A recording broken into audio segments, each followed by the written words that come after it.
ಸುಲ್ಕೇರಿಯ ಭಗವಾನ್ 1008 ಶ್ರೀ ನೇಮಿನಾಥ ಸ್ವಾಮಿ ಬಸದಿಯ ಪುನಃ ಪ್ರತಿಷ್ಠಾ ಮಹೋತ್ಸವ ಧಾರ್ಮಿಕ ಸಭೆ ಸುಸಂಪನ್ನ. ದಕ್ಷಿಣ ಕನ್ನಡ ಜಿಲ್ಲೆಯ ಬೆಳ್ತಂಗಡಿ ತಾಲೂಕಿನ ಸುಲ್ಕೇರಿ ಗ್ರಾಮ ಪಂಚಾಯತ್ ವ್ಯಾಪ್ತಿಯ ಬಸದಿಯ ಪುನಃ ಪ್ರತಿಷ್ಠಾ ಮಹೋತ್ಸವ ಧಾರ್ಮಿಕ ಸಭೆ ಸಭಾ ವೇದಿಕೆಯಲ್ಲಿ ಸುಲ್ಕೇರಿ ಬಸದಿಯ ಪರವಾಗಿ ಮತ್ತು ಗ್ರಾಮಾಭಿವೃದ್ಧಿ ಯೋಜನೆಯ ಪರವಾಗಿ ಹೆಗ್ಗಡೆಯವರನ್ನು ಗೌರವಿಸಲಾಯಿತು. ಕಾರ್ಯಕ್ರಮದಲ್ಲಿ ವಾಸ್ತುತಜ್ಞ ಡಾಕ್ಟರ್ ಪಾದೂರು ಸುದರ್ಶನ ಕುಮಾರ್ ಇಂದ್ರ ಹಾಗೂ ನಿರ್ಮಲ್ ಕುಮಾರ್ ಜೈನ್ ಮೂಡುಬಿದ್ರೆ ಅವರನ್ನು ಸನ್ಮಾನಿಸಲಾಯಿತು. ಇಲ್ಲಿ ಶ್ರೀ ಕ್ಷೇತ್ರ ಧರ್ಮಸ್ಥಳದ ಧರ್ಮಾಧಿಕಾರಿ ಡಾಕ್ಟರ್ ಡಿ ವೀರೇಂದ್ರ ಹೆಗ್ಗಡೆ ಸಭಾಧ್ಯಕ್ಷತೆ ವಹಿಸಿ ಮಾತನಾಡುತ್ತಾ, ಸುಲ್ಕೇರಿ ಬಸದಿ ಪುನಃ ಪ್ರತಿಷ್ಠಾ ಮಹೋತ್ಸವ ದಾನದಿಂದ ಪುಣ್ಯ ಸಂಪಾದನೆ ವೃದ್ಧಿ, ಸಂಪಾದನೆಯ ಭಾಗವನ್ನು ಪರೋಪಕಾರ ದಾನಕ್ಕೆ ವಿನಿಯೋಗಿಸಬೇಕು. ದಾನದ ಮೂಲಕ ಆಗುವ ಖರ್ಚು ಜೀವನದ ಪುಣ್ಯ ಸಂಪಾದನೆಯಲ್ಲಿ ಜಮೆಯಾಗುತ್ತದೆ. ದಾನ ಮಾಡುವವರ ಸಂಪತ್ತು ಇನ್ನಷ್ಟು ಹೆಚ್ಚುವುದಲ್ಲದೆ ಜೀವನದ ಸುಖ ಶಾಂತಿಗೂ ಕಾರಣವಾಗುತ್ತದೆ. ಮುನಿಗಳು ತ್ಯಾಗದ ಪ್ರತೀಕವಾಗಿದ್ದು ಅದರ ಮಹತ್ವವನ್ನು ಸಾರುವ ಸಂದೇಶಗಳನ್ನು ಸಮಾಜಕ್ಕೆ ನೀಡುತ್ತಾರೆ. ಇವುಗಳನ್ನು ಅನುಸರಿಸಿ ನಡೆದರೆ ಜೀವನ ಪಾವನವಾಗುವುದು. ಸುಲ್ಕೇರಿ ಬಸದಿಯ ಕೆಲಸ ಎಲ್ಲ ಶ್ರಾವಕ ಬಂಧುಗಳ ತ್ಯಾಗದ ಫಲದಿಂದ ಬಹುವೇಗವಾಗಿ ನಿರ್ಮಾಣಗೊಂಡಿದೆ. ಧರ್ಮಸ್ಥಳದ ಧರ್ಮೋತ್ಥಾನ ಪ್ರತಿಷ್ಠಾನದ ಮೂಲಕ 500ಕ್ಕೂ ಅಧಿಕ ದೇವಾಲಯಗಳನ್ನು ಜೀರ್ಣೋದ್ಧಾರಗೊಳಿಸಲಾಗಿದೆ. ಇಂದಿನ ದಿನಗಳಲ್ಲಿ ಶಿಲಾಮಯ ದೇಗುಲಗಳು ನಿರ್ಮಾಣಗೊಳ್ಳುತ್ತಿರುವುದು ಉತ್ತಮ ವಿಚಾರವಾಗಿದೆ. ಮುಂದಿನ ದಿನಗಳಲ್ಲಿ ಇನ್ನಷ್ಟು ದೇಗುಲಗಳು ಸಂಪ್ರೋಕ್ಷಣ ಮಹೋತ್ಸವಗೊಂಡು ಜೀರ್ಣೋದ್ಧಾರಗೊಳ್ಳಲಿದೆ ಎಂದರು. ವಿಧಾನ ಪರಿಷತ್ ಸದಸ್ಯ ಶ್ರೀ ಪ್ರತಾಪ್ ಸಿಂಹ ನಾಯಕ್ ಮಾತನಾಡಿ, ಸಂಕಲ್ಪ ಶಕ್ತಿ ಒಮ್ಮತದಿಂದ ಯಾವುದೇ ಕಾರ್ಯ ಸಾಧ್ಯ ಎಂಬುದಕ್ಕೆ ಅತಿ ಕಡಿಮೆ ಅವಧಿಯಲ್ಲಿ ಸುಲ್ಕೇರಿಯಲ್ಲಿ ನಡೆದಿರುವ ಕೆಲಸ ಉತ್ತಮ ಉದಾಹರಣೆ ಎಂದರು. ಅಳದಂಗಡಿ ಅರಮನೆಯ ತಿಮ್ಮಣ್ಣರಸರಾದ ಡಾಕ್ಟರ್ ಪದ್ಮಪ್ರಸಾದ್ ಅಜಿಲ ಸರ್ವರನ್ನು ಸ್ವಾಗತಿಸಿದರು. ಶ್ರೀ ಕ್ಷೇತ್ರ ಪಡ್ಯಾರಬೆಟ್ಟುವಿನ ಅನುವಂಶೀಯ ಆಡಳಿತ ಮೊಕ್ತೇಸರರಾದ ಎ ಜೀವಂಧರ್ ಕುಮಾರ್, ಮೂಡುಬಿದಿರೆ ಎಕ್ಸಲೆಂಟ್ ಶಿಕ್ಷಣ ಸಂಸ್ಥೆಗಳ ಅಧ್ಯಕ್ಷ ಯುವರಾಜ್ ಜೈನ್, ಅಳದಂಗಡಿಯ ಪದ್ಮಾಂಬ ಕ್ಯಾಟರಿಂಗ್ ಮಾಲಕ ನಾಗಕುಮಾರ್ ಜೈನ್, ಸುಲ್ಕೇರಿ ಶ್ರೀ ನೇಮಿನಾಥ ಬಸದಿಯ ಆಡಳಿತ ಮೊಕ್ತೇಸರ ರವಿರಾಜ್ ಹೆಗ್ಡೆ, ತುಮಕೂರಿನ ಉದ್ಯಮಿ ರಾಜೇಂದ್ರ ಕುಮಾರ್ ಉಪಸ್ಥಿತರಿದ್ದರು. ಶಿಕ್ಷಕ ಧರಣೇಂದ್ರ ಕುಮಾರ್ ಕಾರ್ಯಕ್ರಮ ನಿರೂಪಿಸಿದರು. ಅಕ್ಷಯ್ ಕುಮಾರ್ ಜೈನ್ ವಂದಿಸಿದರು. ಪೂಜಾಷ್ಟಕವನ್ನು ಜಿನಗಾನ ವಿಶಾರದೆ ಜಯಶ್ರೀ ಹೊರನಾಡು ಮತ್ತು ತಂಡದವರು ನಡೆಸಿಕೊಟ್ಟರು. ಸಾಂಸ್ಕೃತಿಕ ಕಾರ್ಯಕ್ರಮದ ಅಂಗವಾಗಿ ಜ್ಞಾನ ಐತಾಳ್ ನೇತೃತ್ವದ ಹೆಜ್ಜೆನಾದ ಮಂಗಳೂರು ತಂಡದವರಿಂದ ನೃತ್ಯ ಸಂಗೀತ ವೈಭವ ನಡೆಯಿತು. ಸಮಗ್ರ ಚಲನಚಿತ್ರ ವರದಿ ವೆಂಕಟೇಶ್ ಬೆಂಡೆ. ಶ್ರೀ ಶಂಕರ HD ವಾಹಿನಿ ವಿಸ್ತೃತ ವರದಿಗಾಗಿ ಮುಂದೆ ವೀಕ್ಷಿಸಿ. ನಮೋ ಹರಿಹಂತಾಣಂ, ಓಂ ನಮೋ ಸಿದ್ಧಾಣಂ, ಓಂ ನಮೋ ಆಯಿರಿಯಾಣಂ, ಓಂ ನಮೋ ವಜ್ರಾಯಾಣಂ, ಓಂ ನಮೋ ಲೋಯೆ ಸೌವಸಾಹುಣಂ. ತಮ್ಮ ಜೈನ ಧರ್ಮದ ಮಹಿಮಾ ತಿಳಿದ ನೋಡೋ ನೀನೋ ತಮ್ಮ, ಜಗದಾಗ ಸತ್ಯ ಅಹಿಂಸೆ ತಂದಂಥ ಈ ಧರ್ಮ, ಜಗದಾಗ ಸತ್ಯ ಅಹಿಂಸೆ ತಂದಂಥ ಈ ಧರ್ಮ, ಜೈನ ಧರ್ಮದ ಮಹಿಮಾ ತಿಳಿದ ನೋಡೋ ನೀನೋ ತಮ್ಮ, ಜೈನ ಧರ್ಮದ ಮಹಿಮಾ ತಿಳಿದ ನೋಡೋ ನೀನೋ ತಮ್ಮ.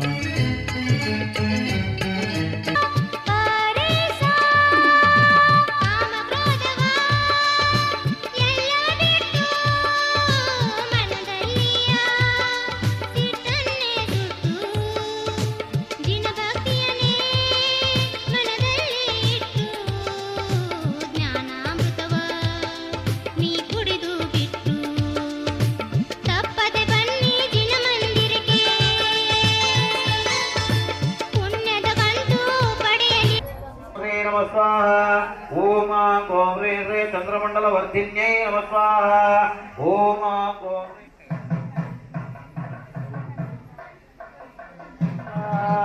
ಓಂ ಓಂ ರೇ ರೇ ಚತುರಾಶ್ರಮ ವಾಸಿನ್ಯೈ ಜಲವಾಹಿನ್ಯೈ ನಮಃ ಸ್ವಾಹ ಓಂ ಓಂ ರೇ ರೇ ಚೈತ್ಯಪ್ರಿಯಾಯ ನಮಃ ಸ್ವಾಹ ಓಂ ಓಂ ರೇ ರೇ ಚಂಚಲಾಯ ನಮಃ ಸ್ವಾಹ ಓಂ ಓಂ ನಿಸಗಮ ಪನಿ ಸಗರೆ ಗರಿ ರಮಗ ಗಮದ ಸರೆ ಗರಿ ನೀ ಬಸ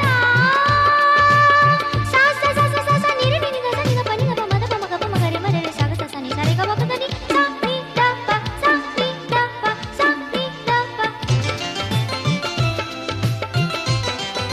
ನಮೋ ಅರಿಹಂತಾಣ ನಮೋ ಸಿದ್ಧಾಣ ನಮೋ ಆಯುರ್ಯಾಣ ನಮೋ ಇವುಗಳು ಗಣಕರಿಸಿದೆ ಹೋಗಿ ಓಂ ಓಂ ರೇ ರೇ ಚಿತ್ರ ಓಂ ರೇ ರೇ ಚಂದ್ರಭಾಗಾಯ ನಮಃ ಸ್ವಾಹ ಓಂ ಓಂ ರೇ ರೇ ಚಿಂತಾಮಣ್ಯೈ ನಮಃ ಸ್ವಾಹ ಓಂ ಓಂ ರೇ ರೇ ಚಿರಂತರಾಯ ಹಂಸವರ್ಣಾಯ ನಮಃ ಸ್ವಾಹ ಓಂ ಓಂ ರೇ ರೇ ಹರ್ಷದಾಯ ನಮಃ ಸ್ವಾಹ ಓಂ ಓಂ ರೇ ರೇ ನಮಃ ಸ್ವಾಹ ಓಂ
ಅಧ್ಯಕ್ಷತೆ ವಹಿಸಿಕೊಂಡು ನಮಗೆಲ್ಲರಿಗೂ ಪಾವನ ಸ್ನಾನಕ್ಕೆ ವಿಶೇಷ ಮಾರ್ಗದರ್ಶನ ನೀಡುತ್ತಿರುವಂತಹ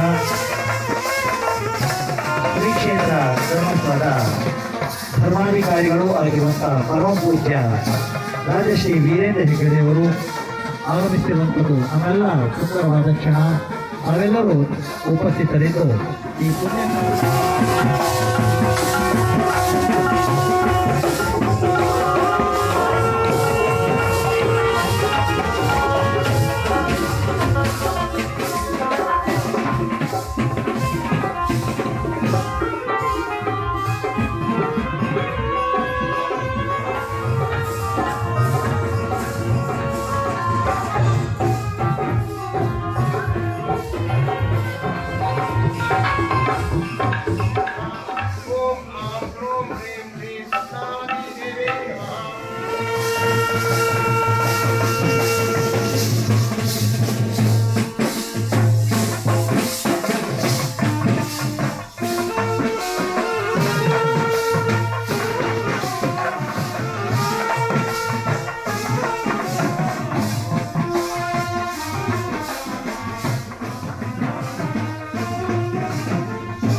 ಪ್ರತಾಪ್ ಸಿಂಹ ನಾಯಕರು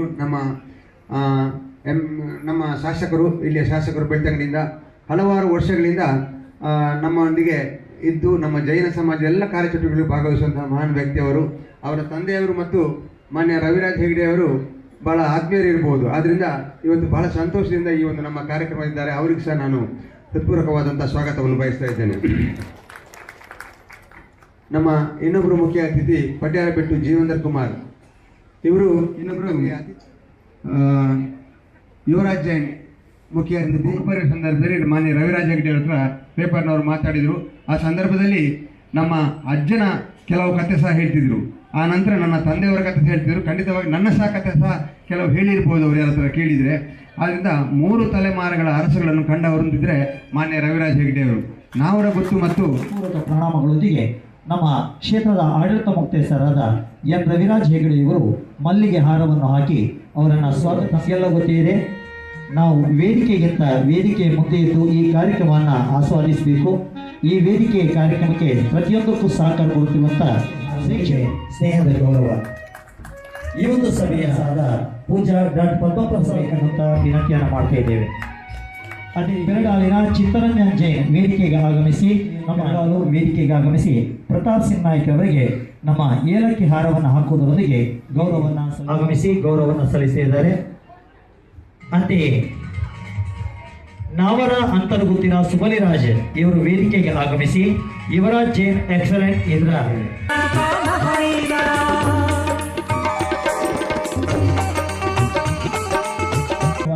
ಪರವಾಗಿ ವೇದಿಕೆಯಲ್ಲಿ ಆಸೀನರಾಗಿರುವಂಥ ನಾಗಕುಮಾರ್ ಜೈನ್ ಯುವಕರು ಅಂತ ಹೇಳಿದರು. ಇಲ್ಲಿ ಈ ಸಂಸ್ಥೆ ಇಲ್ಲಿ ಇರ್ತಕ್ಕಂಥ ಸುಲ್ಕೇರಿಯ ಬಸದಿಯಲ್ಲಿ 10 ವರ್ಷಗಳ ಹಿಂದೆ ಕಾಲೇಜು ಕಟ್ಟಿದ 3 ತಿಂಗಳ ಒಳಗಾಗಿ ಇಲ್ಲಿಯ ಯುವಕರೆಲ್ಲ ಕರೆದು ನನ್ನನ್ನು ಪ್ರೀತಿಯಿಂದ ಅಭಿನಂದಿಸಿದರು.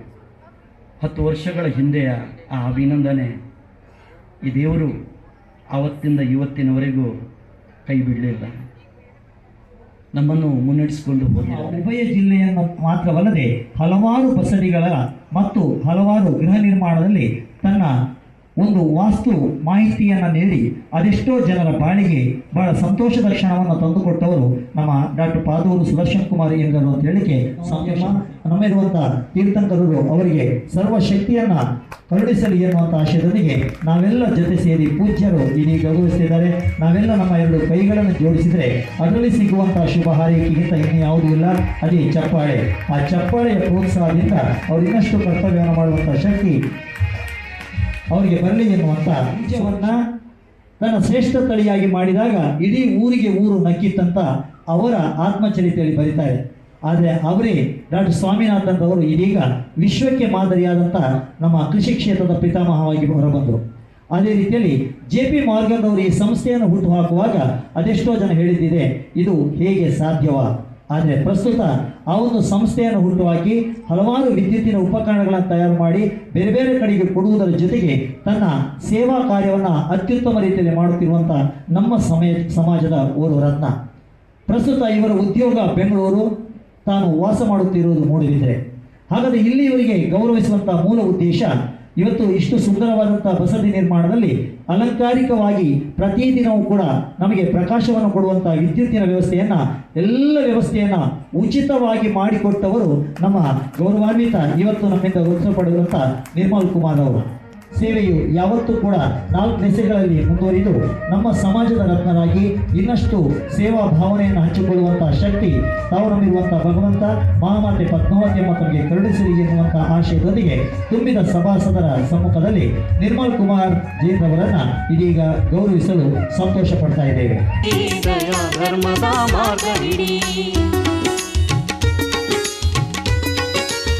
ಅಂತೇಳಿ ಹೇಳುವುದಕ್ಕೆ ಈ ಬಸದಿ ಒಂದು ಉದಾಹರಣೆಯಾಗಿ ಸಮಾಜದಲ್ಲಿ ನಿಲ್ತದೆ.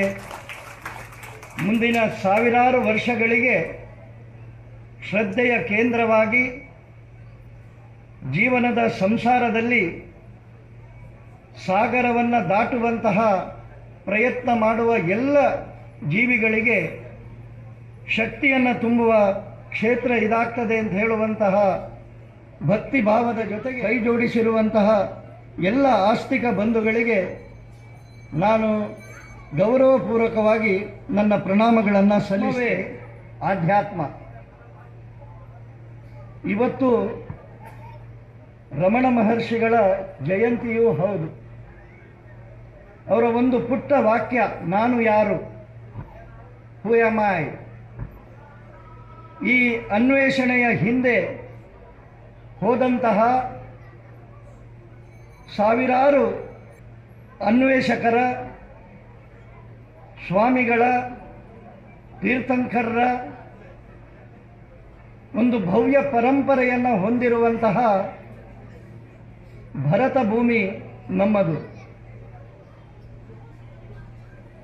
ಜೀವನದಲ್ಲಿ ಆವಾಗ ಪ್ರಾರ್ಥನೆಯಲ್ಲಿ ಆ ಮಾತು ಬಂತು, ಈ ಸಂಸಾರ ಸಾಗರದಲ್ಲಿ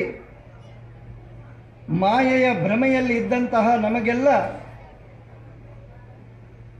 ಅಂತರಂಗದ ಒಳಗಿನ ಶಕ್ತಿಯ ಪರಿಚಯವನ್ನು ಮಾಡ್ತಾ ಜೀವನದಲ್ಲಿ ಸತ್ಯ, ನ್ಯಾಯ, ಧರ್ಮದ ಜೊತೆಗೆ ಅಹಿಂಸೆಯ ಮಾರ್ಗವನ್ನು ತೋರಿಸಿಕೊಟ್ಟಂತಹ ಸಮಾಜ ಜೈನ ಸಮಾಜ. ಜೈನ ಸಮಾಜದ ಸಾಧಕ ತೀರ್ಥಂಕರದ ಒಟ್ಟು ಸಾಗರದಲ್ಲಿ ಮುಳುಗಿರುವವರಿಗೆ ನಾನು ಯಾರು ಅಂತ ಹೇಳುವಂಥದ್ದನ್ನು ತಿಳಿಸ್ತಾ ಮಾನವ ಮಾಧವನಾಗಬಹುದು, ತನ್ನ ಕೆಲಸದ ಆಧಾರದ ಮೇಲೆ ಮಾತನಾಡುವ ಮಂಜುನಾಥನೂ ಆಗಬಹುದು ಅಂಥೇಳಿ ನಮಗೆ ನಮ್ಮ ಜೊತೆಗೆ ತೋರಿಸಿಕೊಟ್ಟಂತಹ ಪೂಜ್ಯ ವೀರೇಂದ್ರ ಹೆಗ್ಗಡೆಯವರ ಉಪಸ್ಥಿತಿಯಲ್ಲಿ ನಾವು ಈ ಸುಂದರವಾದಂತಹ ಸಂಭ್ರಮದ ಕಾರ್ಯಕ್ರಮದಲ್ಲಿ ಭಾಗಿಯಾಗ್ತಾ ಇದ್ದೇವೆ. ಕತ್ತಲೆಯಿಂದ ಬೆಳಕಿನೆಡೆಗೆ, ಅಸತ್ಯದಿಂದ ಸತ್ಯದ ಕಡೆಗೆ, ಮೃತ್ಯುವಿನಿಂದ ಅಮೃತತ್ವದ ಕಡೆಗೆ ಹೋಗುವುದೇ ಜೀವನದ ಉದ್ದೇಶ ಅಂತ ಹೇಳುವಂಥದ್ದನ್ನು ಪೂಜ್ಯ ಹೆಗಡೆಯವರಲ್ಲಿ ಮಾಡ್ತಾ ಇದ್ದೇವೆ. ಪೂಜ್ಯ ಹೆಗಡೆಯವರು ನಮ್ಮೆಲ್ಲರ ಈ ಪ್ರೀತಿಯ ಗೌರವವನ್ನು ಸ್ವೀಕರಿಸಬೇಕು ಎನ್ನುವಂತ ವಿನಂತಿ ಮಾಡ್ತಿದ್ದೇವೆ. ಮೂವತ್ತೈದು ಜಗದೀಶ್ ಹೆಗಡೆಯವರು ಶಾಲವಾಗಿ, ರವಿರಾಜ್ ಹೆಗಡೆಯವರು 1978ರಲ್ಲಿ ಪಂಚಕಲ್ಯಾಣದ ನೇತೃತ್ವ ವಹಿಸಿರುವಂತ ಪೂಜ್ಯ ರಾಜಶ್ರೀ ಡಾಕ್ಟರ್ ಡಿ ವೀರೇಂದ್ರ ಹೆಗಡೆಯವರನ್ನ ಇವತ್ತು ಮತ್ತೊಮ್ಮೆ ಈ ಸುಂದರವಾದ ಕ್ಷಣವನ್ನು ಕಂಡುಕೊಳ್ಳಲಿಕ್ಕೆ ಸಂತೋಷ ಪಡ್ತಾ ಇದ್ದೇವೆ. ಎಲ್ಲ ಸಮಿತಿಯವರ ಜೊತೆ ಸೇರಿ ವಿಶೇಷ ಗೌರವವನ್ನು ಸಲ್ಲಿಸ್ತಿದ್ದಾರೆ. ಈ ಗೌರವಕ್ಕೆ ನಾವೆಲ್ಲರೂ ದಯವಿಟ್ಟು ಪ್ರತಿಯೊಬ್ಬರು ಒಂದು ಕ್ಷಣ ಎದ್ದು ನಿಂತು ನಮ್ಮ ಸಮಾಜದ ಗೌರವವನ್ನು ಪೂಜ್ಯವಾಗಿ ಕೊಡಲಿಕ್ಕೆ ನಮಗೆ ಸಾಧ್ಯ ಇಲ್ಲ. ದೇವರು ಸುಖ, ಶಾಂತಿ, ನೆಮ್ಮದಿಯೊಂದಿಗೆ ಇನ್ನಷ್ಟು ಇಂಥ ಇದೀಗ ಸಂತೋಷ ಪಡ್ತಾ ಇದ್ದೇವೆ. ಎಲ್ಲರ ಜೊತೆ ಸೇರಿ ಪೂಜ್ಯನನ್ನ ಈ ಹಿಂದೆ ಯೋಜನೆಯಲ್ಲಿ ಕರ್ತವ್ಯ ನಿರ್ವಹಿಸಿದಂಥ ವಿಶ್ವನಾಥ್ ಶೆಟ್ಟಿಯವರು ಇರ್ಬೋದು, ಇಲ್ಲಿಯ ಲಯನ್ಸ್ ಕ್ಲಬ್ಬಿನ ಪ್ರಸ್ತುತ ಸಾಲಿನ ಅಧ್ಯಕ್ಷರಾದಂಥ ರವಿರಾಜ್ ಶೆಟ್ಟಿ ಇರ್ಬೋದು, ಇವರೆಲ್ಲ ಜೊತೆ ಸೇರಿ ಶಿಕ್ಷಕ ಧರ್ಮಸ್ಥಳ ಗ್ರಾಮಾಭಿವೃದ್ಧಿ ಯೋಜನೆಯ ಪರವಾಗಿ ಈ ಒಂದು ಗೌರವವನ್ನು ಸಲ್ಲಿಸುತ್ತಿದ್ದಾರೆ. ನಾವೆಲ್ಲ ಇದಕ್ಕೆ ಸಾಕ್ಷೀಭೂತರಾಗ್ತಾ ಇದ್ದೇವೆ. ಬಂಧುಗಳೇ, ನಮ್ಮ ಸಮಾಜದ ಅನಾರೋಗ್ಯರತರಾಗಿ ಹಲವಾರು ಕಾರ್ಯಕ್ರಮಗಳ ಅನುಭೂತಿಗಿಂತಲೂ ಮನತುಂಬಿದ ಒಂದು ಸೇವೆಯನ್ನು ಮಾಡ್ತಿರುವವರು, ಇವತ್ತು ನಮ್ಮ 2ನೇ ದಿನದ ಧರ್ಮಸಭೆಯ ಅಧ್ಯಕ್ಷತೆಯನ್ನು ವಹಿಸಿರುವವರು ಶಿಕ್ಷಕ ಧರ್ಮಸ್ಥಳದ ಧರ್ಮಾಧಿಕಾರಿಗಳಾಗಿರುವಂಥ ಪರಮ ಪೂಜ್ಯ ರಾಜಶ್ರೀ ಡಿ ವೀರೇಂದ್ರ ಹೆಗಡೆಯವರು. ಅವರು ಇದೀಗ ಅಧ್ಯಕ್ಷೀಯ ಪೀಠದಿಂದ 2 ಮಾತುಗಳೊಂದಿಗೆ ವಿಶೇಷವಾಗಿ ನಮಗೆ ಅತಿ ಶೀಘ್ರವಾಗಿ ಈ ಸುಂದರವಾದ ದೇವಸ್ಥಾನದ ಮಂದಿರದ ನಿರ್ಮಾಣ ಆಗಿದೆ. ಈ ಹಿಂದೆ ನಿರ್ಮಾಣ ಕೇವಲ 45 ವರ್ಷ ಆಗಿತ್ತು. ಅದು ಇನ್ನು 450 ವರ್ಷಕ್ಕೆ ಏನು ಅಡೆತಡೆ ಇಲ್ಲದಂತಹ ಸುಂದರವಾದ ಶಿಲ್ಪವನ್ನು ಮಾಡಿದೆ. ನಮ್ಮ ಹಿಂದಿನ ಎಲ್ಲ ದೇವಾಲಯಗಳು ಕೂಡ ಶಿಲಾಮಯವಾಗಿ ಇತ್ತು. ಶಿಲೆಯಾಗ ಬಹಳ ಕಡಿಮೆ ಇತ್ತು. ಯಾಕಂದರೆ ಮೂಲಭೂತಕ್ಕೆ ಮೂಲ ವಸ್ತುವಿಗೆ ದುಡ್ಡು ಕೊಡಬೇಕು, ಶಿಲೆಗೆ ದುಡ್ಡು ಕೊಡಬೇಕಾದ್ದಿಲ್ಲ, ಕೆತ್ತನೆಗೆ ಮಾತ್ರ ಕೊಡಬೇಕು. ಕೆತ್ತನೆ ಈಗ ಸ್ವಲ್ಪ ಹೆಚ್ಚಾಗಿರ್ಬೋದು. ಅದು ಹಿಂದಿನ ಕಾಲದಲ್ಲಿ ಕೆತ್ತನೆಗೆ ಇಷ್ಟು ಮಹತ್ವ, ಇಷ್ಟು ಹೆಚ್ಚು ಖರ್ಚಾಗಿರ್ಲಿಕ್ಕಿಲ್ಲ. ಅಂತೂ ನಮ್ಮ ಕರ್ನಾಟಕದಲ್ಲಿ ಎಲ್ಲಿ ಹೋದರೂ ಕೂಡ ಅತ್ಯಂತ ಹೆಚ್ಚು ಕಾಣಸಿಗುವಂಥದ್ದು ಶಿಲಾಮಯವಾದಂಥ ಗುಡಿಗಳು. ನಾವು ಧರ್ಮೋತ್ತರ ಟ್ರಸ್ಟ್ ಅಂತೇಳಿ ಮಾಡಿ ಸುಮಾರು 500ರಷ್ಟು ಶಿಲಾಮಯ ದೇವಸ್ಥಾನಗಳ ಜೀರ್ಣೋದ್ಧಾರ ಮಾಡಿದ್ದೇವೆ. ಅದರಲ್ಲಿ ಹೆಚ್ಚಿನ ಎಲ್ಲವೂ ಕೂಡ ಹಾಳು ಬಿದ್ದಿದೆ. ಆದರೆ ಎಷ್ಟು ಹಾಳು ಬಿದ್ದರೂ ಕೂಡ ಎಲ್ಲೋ ಒಂದು ಕಡೆ ನೇತಾಡಿಕೊಂಡಿದ್ದರೂ ಕೂಡ ಸ್ಥಿರವಾಗಿರ್ತದೆ. ಈಗ ಕನಿಷ್ಠ ಪಕ್ಷ 800, 1000 ವರ್ಷದ ಹಳೆಯ ದೇವಸ್ಥಾನಗಳು ಈಗಿನ ಒಂದು 100-150 ವರ್ಷದ ಈಚೆಗೆ ಅದು ದುರ್ಬಲ ಆಗಿರಬಹುದು. ಅಷ್ಟು ವರ್ಷದ ಬಹಳ ಶಕ್ತಿಯುತವಾಗಿ ನಿಂತಹ ದೇವಾಲಯಗಳು ನೋಡಿದರೆ ಅದು ಶಿಲಾಮಯವಾದ ದೇವಸ್ಥಾನಗಳು. ಇವತ್ತು ಶುಲ್ಕೇರಿ ಬಸ್ತಿಯನ್ನು ನಾನು ಪ್ರತಿ ದಿವಸ ಉಡುಪಿಗೆ ಅಥವಾ ಕಾರ್ಕಳ ಮಠಕ್ಕೆ ಹೋಗುವ ನೋಡ್ತಾ ಇದ್ದೆ. ಶಿಲಾಮಯವಾಗಿ ಮಾಡಿದ್ದಾರೆ. ಈ ಶಿಲಾಮಯ ಮಾಡುವಾಗ ನಮಗೆ ಖಂಡಿತವಾಗಿ ಸ್ವಲ್ಪ ಧೈರ್ಯ ಬೇಕು. ಯಾಕಂದರೆ ಖರ್ಚು ವೆಚ್ಚಗಳೆಲ್ಲ ಬಹಳ ಹೆಚ್ಚಾಗ್ತದೆ, ಸಮಯ ಕೂಡ ಬಹಳ ದೀರ್ಘವಾಗುತ್ತೆ. ಆದರೆ ಇವಾಗ ಎಲ್ಲ ವಿಷಯಗಳಲ್ಲಿ ಕೂಡ ಈ ಮಂದಿರದ ಕೆಲಸದಲ್ಲಿ, ಜಿನಮಂದಿರದ ಕೆಲಸದಲ್ಲಿ ಇಲ್ಲಿಯ ಶ್ರಾವಕರು ಬಹಳ ಯಶಸ್ವಿಯಾಗಿದ್ದಾರೆ. ಭಾಳ ಹೆಮ್ಮೆ ಪಡ್ತಕ್ಕಂಥ ರೀತಿಯಲ್ಲಿ ಶುಲ್ಕೇರಿ ಬಸ್ತಿ ಕೆಲಸ ಆಗಿದೆ ಅಂತ ನಾನು ಖಂಡಿತವಾಗಿ ಹೇಳ್ತೇನೆ. ಇವತ್ತು ಯಾಕಕ್ಕೆ ಮಹತ್ವ ಇದೆ. ಬಾಹುಬಲಿಯ ಮೂರ್ತಿಯನ್ನು ಯಾಕೆ ದೊಡ್ಡದು ಮಾಡ್ತಾರೆ ಅಂತಂದರೆ, GP ರಾಜೇಂದ್ರಮ್ಮ ಅವರು ಒಂದು ಹಾಸ್ಯಕ್ಕೊಂದು ತಮಾಷೆಗೊಂದು ಮಾತು ಹೇಳ್ತದೆ, ಹೋಗುವಾಗ ಜೋಬಲ್ಲಿ ಹಾಕ್ಕೊಂಡು ಹೋಗೋದಿರಲಿ ಅಂತ. ಅಂದರೆ ಯಾರಾದರೂ ಬಿಂಬ ನೋಡಿ ಇದು ದೇವರು ಒಳ್ಳೆದಿದ್ದಾರೆ ಅಂದರೆ ಕಿಸೆಯಲ್ಲಿ ಹಾಕ್ಕೊಂಡು ಹೋಗ್ಬೋದಂತ. ಆದರೆ ಬಾಹುಬಲಿ, ವೇಣೂರು, ಕಾರ್ಕಳ, ಶರಣಬೆಳಗೊಳ, ಧರ್ಮಸ್ಥಳ ಕಿಸೆಯಲ್ಲಿ ಹಾಕ್ಕೊಂಡು ಹೋಗಲಿಕ್ಕೆ ಸಾಧ್ಯ ಇಲ್ಲ, ಕದ್ಕೊಂಡು ಹೋಗಲಿಕ್ಕೆ ಸಾಧ್ಯವೇ ಇಲ್ಲ. ಆದ್ದರಿಂದ ಅವ್ರು ಹೇಳ್ತಿದ್ರು ಯಾಕೆ ದೊಡ್ಡದು ಮಾಡಿದ್ರೆ ಜೋಬಲ್ಲಿ ಹಾಕ್ಕೊಂಡು ಹೋಗಬಾರ್ದು ಅಂತ ಹೇಳಿ. ಇನ್ನೊಂದು ವಿಷಯ ಏನಂತಂದರೆ ತ್ಯಾಗಕ್ಕೆ ಎಷ್ಟು ಮಹತ್ವ ಇದೆ, ದಾನಕ್ಕೆ ಎಷ್ಟು ಮಹತ್ವ ಇದೆ, ನಾವು ನಮ್ಮ ತನವನ್ನು ಉಳಿಸಲು ಎಷ್ಟು ಮಹತ್ವ ಇದೆ ಅನ್ನೋದನ್ನು ತೋರಿಸುವುದಕ್ಕಾಗಿ ದೊಡ್ಡ ಮೂರ್ತಿಯನ್ನು ಮಾಡಿಟ್ಟಿದ್ದಾರೆ. ಅದೊಂದು ತ್ಯಾಗದ ಪ್ರತೀಕ. ತ್ಯಾಗ ಅಂತಂದರೆ ನಮಗೆ ಎಷ್ಟು ಬೇಕು ಅಷ್ಟು ಇಟ್ಟುಕೊಂಡು ಅದಕ್ಕಿಂತ ಹೆಚ್ಚಾದದನ್ನು ಇತರರಿಗೆ ಕೊಡುವಂಥದ್ದೇ ಬಹಳ ವಿಶೇಷವಾದಂಥ ಮಹತ್ವವುಳ್ಳದ್ದು.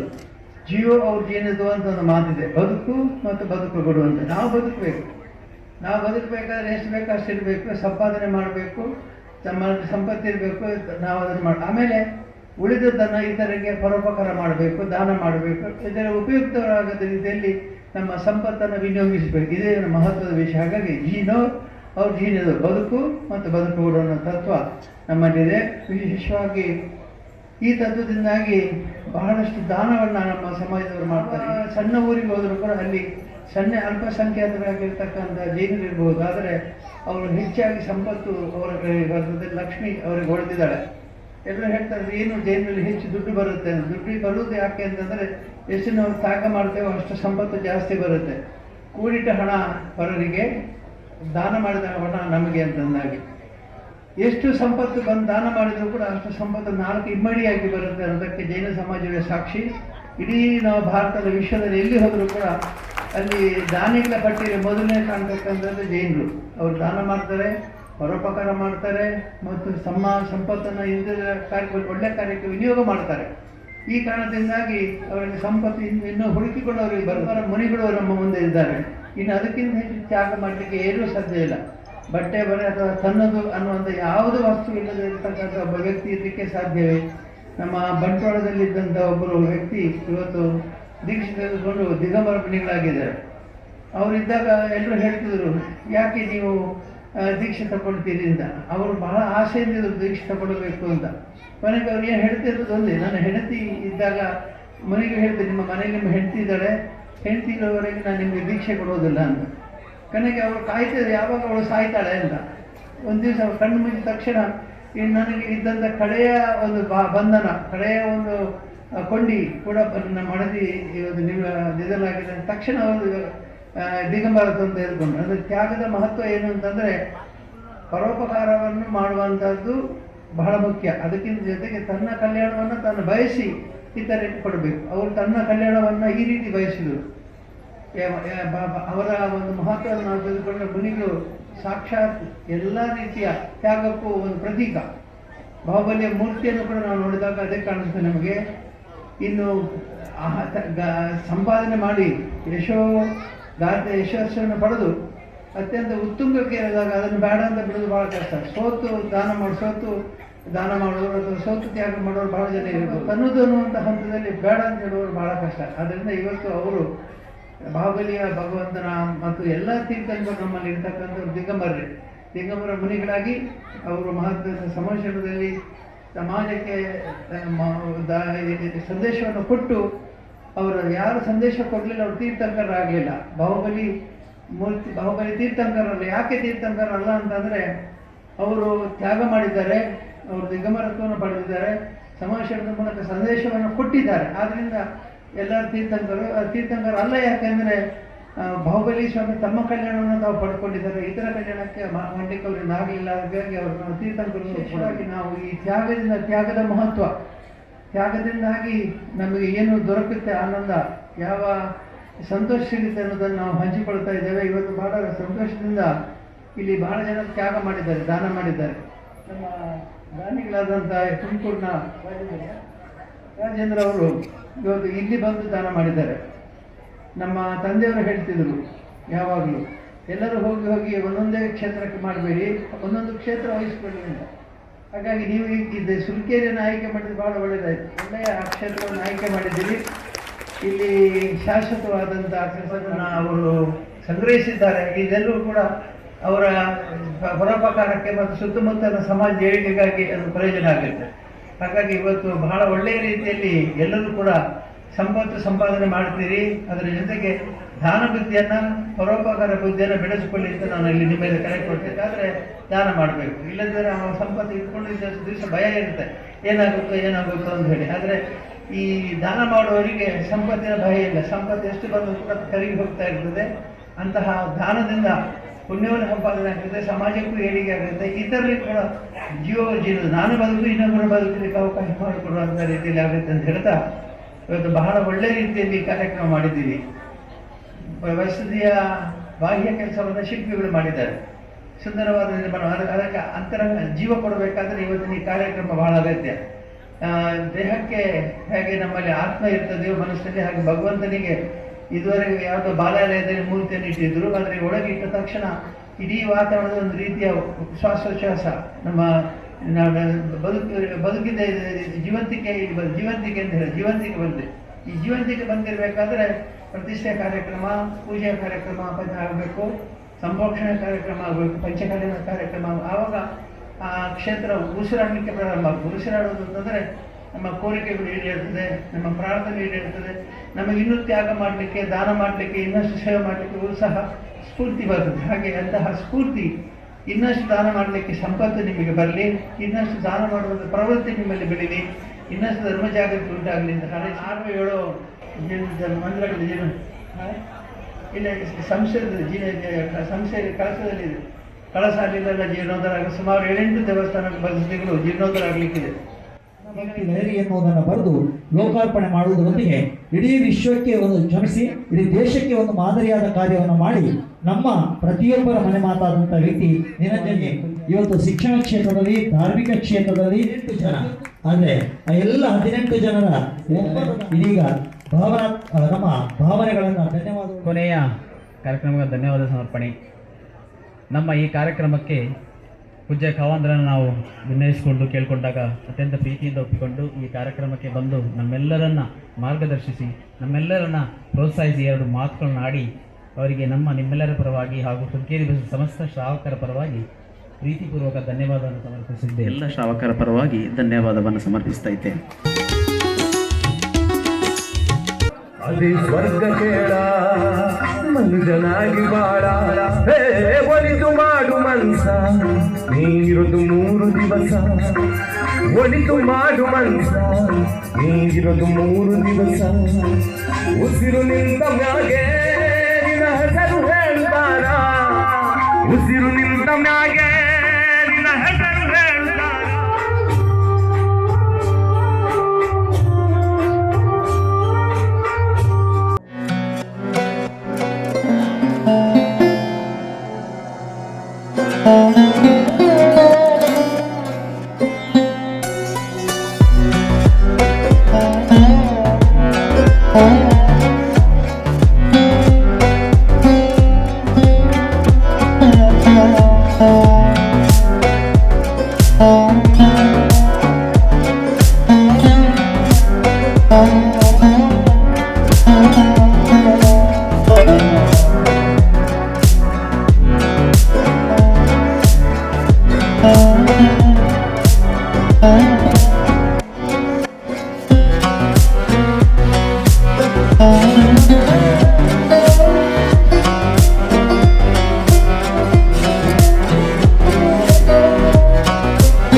ವೇದಿಕೆಯನ್ನು ಕೊಟ್ಟಿರುವಾಗ ಇಂಥ ಒಂದು ಹಾಡಿಗೆ ನಾವು ನೃತ್ಯವನ್ನ ಸಂಯೋಜನೆ ಮಾಡಬೇಕು ಅನ್ನೋದು ನಮ್ಮ ಆಶಯ ಆಗಿತ್ತು. ಹಾಗಾಗಿ ನಮಗೆ ಈ ಹಾಡುಗಳು ಗೊತ್ತಿರೋದ್ರೆ ನಮ್ಮ ಸರ್